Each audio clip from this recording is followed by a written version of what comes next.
ఉద్యోగుల భవిష్య నిధి సంస్థ తమ చందాదారులకు ఒక ముఖ్యమైన విషయాన్ని తెలియజేసింది. ప్రావిడెంట్ ఫండ్కు సంబంధించిన ఎలాంటి సేవల కోసమైనా థర్డ్ పార్టీ ఏజెంట్ల సహాయం తీసుకోవద్దని గట్టిగా హెచ్చరించింది. ఇలా చేయటం వల్ల తమ వ్యక్తిగత వివరాలు, ఆర్థిక సమాచారం ఇతరుల చేతుల్లోకి వెళ్లే ప్రమాదం ఉందని ఈపీఎఫ్ఓ ఆందోళన వ్యక్తం చేసింది. దీనికి బదులుగా చందాదారులందరూ ఈపీఎఫ్ఓ అధికారిక ఆన్లైన్ పోర్టల్ లేదా ఉమాంగ్ యాప్ ద్వారా ఉచితంగా అందుబాటులో ఉన్న సేవలను నేరుగా వినియోగించుకోవాలని సూచించింది. ఈ సేవలు సులభంగా, వేగంగా, పారదర్శకంగా ఉంటాయని స్పష్టం చేసింది. కొన్ని సైబర్ కేఫ్లు, కొన్ని ఫిన్టెక్ సంస్థలు ఈపీఎఫ్ఓ సేవలను అందించే పేరుతో చందాదారుల నుంచి అధిక మొత్తంలో నగదు వసూలు చేస్తున్న విషయం కార్మిక శాఖ దృష్టికి వచ్చినట్లు తెలిసింది. వాస్తవానికి ఈపీఎఫ్ఓ ఉచితంగా అందించే సేవలకే ఈ ఏజెంట్లు డబ్బులు గుంజుతున్నారని కార్మిక శాఖ ఒక ప్రకటనలో వెల్లడించింది. ఇలాంటి థర్డ్ పార్టీ సేవల వల్ల ఆర్థిక సమాచారం దుర్వినియోగమయ్యే ఆస్కారం కూడా ఉందని హెచ్చరించింది. తమకు ఎలాంటి అధికృత థర్డ్ పార్టీ సంస్థలు లేవని ఈపీఎఫ్ఓ ఈ సందర్భంగా తేల్చి చెప్పింది. క్లెయిమ్ సెటిల్మెంట్, కేవైసీ అప్డేట్, ఫిర్యాదుల పరిష్కారం వంటి సేవల కోసం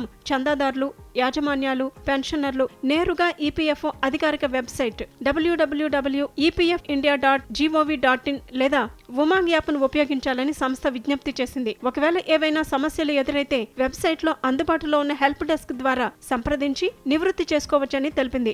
ఇక చందాదారుల కోసం ఈపీఎఫ్ఓ ఇటీవల కొన్ని కీలక మార్పులు చేసింది. అనారోగ్యం, వివాహం, పిల్లల చదువులు వంటి అవసరాల కోసం తీసుకునే అడ్వాన్స్ పరిమితిని ₹1,00,000 పెంచింది. 2024-25 ఆర్థిక సంవత్సరంలో ఈ విధానం ద్వారా సుమారు 2.34 కోట్ల క్లెయిమ్లను పరిష్కరించినట్లు ఈపీఎఫ్ఓ వెల్లడించింది. 2025 జనవరి 15 నుంచి పీఎఫ్ ఖాతా బదిలీ ప్రక్రియను మరింత సులభతరం చేశారు. దీనికోసం ఇకపై యాజమాన్యం ఆమోదం అవసరం లేదు. ఆధార్ అథెంటికేషన్ ద్వారా ప్రొఫైల్లో మార్పులు చేసుకునే వెసులుబాటు కల్పించారు. దీనివల్ల యజమానిపై ఆధారపడాల్సిన అవసరం తగ్గుతుంది. ఉమాంగ్ యాప్ లో ఫేస్ అథెంటికేషన్ టెక్నాలజీ ద్వారా యూఏఎన్ కేటాయింపు, యాక్టివేషన్ ప్రక్రియలను సులభతరం చేశారు. బ్యాంకు ఖాతా వివరాలను అనుసంధానించడానికి చెక్ లీఫ్ లేదా అటెస్ట్ చేసిన పాస్బుక్ అప్లోడ్ చేయాల్సిన అవసరాన్ని తొలగించారు.